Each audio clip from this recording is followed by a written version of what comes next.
C Joseph Vijay എന്നും ഞാൻ അങ്ങനെ കാത്തിരിപ്പിനൊടുവിൽ സി ജോസഫ് വിജയ് തമിഴ്നാടിന്റെ മുഖ്യമന്ത്രിയായി ചുമതലയേറ്റു.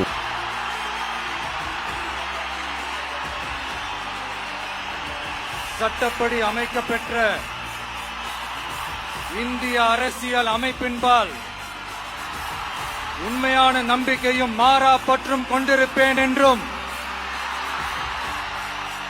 இந்திய நாட்டின் ஒப்பில்லாத முழு முதல் ஆட்சியையும் ஒருமையையும் நிலை நிறுத்துவேன் என்றும் தமிழ்நாட்டு அரசின் முதலமைச்சராக